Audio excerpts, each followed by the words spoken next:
Have you ever wanted to talk about someone without them knowing what you're saying? Well, the town of Boonville in the Anderson Valley is home to a language called Boontling that may have started for that reason.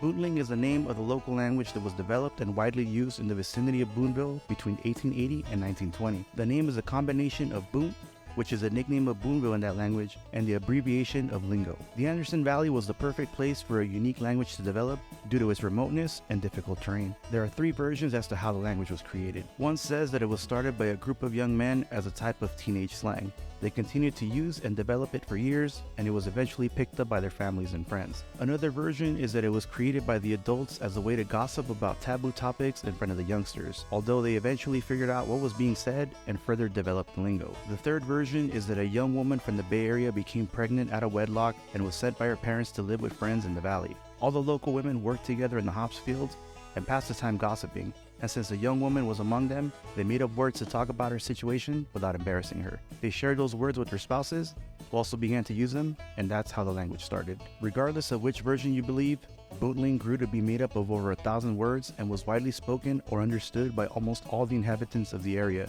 It was even taught as a second language in the local schools. Some were so absorbed in the language that it's said they had to relearn how to speak English when they entered the service during World War I. So what are some of these Bootling words and their origins? Some were words borrowed from other languages spoken in the valley.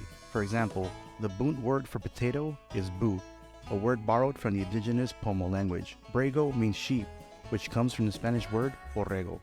Other words developed out of the names or nicknames of the locals. The word for fire is Jeffer, which comes from Jeff Vestal, who loved to build big fires. Coffee is Zees, which comes from Z.C. Blivens, or Zees as he was known, who brewed the strongest cup of coffee in town, while others developed from the sounds that things made. Baseball was called buzzchick, because that's the sound a pitch ball makes when it's thrown and caught in a mitt. Milk is charl, which comes from the sound the jet of milk from the cow's udder would make when it hit the bottom of an empty pail. As you can see, Bootling contains many hyperlocal references, and the key to understanding it is the cultural context in which it was developed. Many Boonters would have fun confusing the city folk, or brightlighters, that would sometimes come through the valley. However, as better roads were built and contact with the outside world increased, many Boonters left for other areas. The logging boom of the 1940s also brought more outsiders to the valley, so the conditions that had allowed Boontling to flourish disappeared and the use of the language also faded. Today, only a handful of old-timers harp Boont, and it's very much in danger of becoming a lost language. Fortunately, there are those who are working to keep the language alive.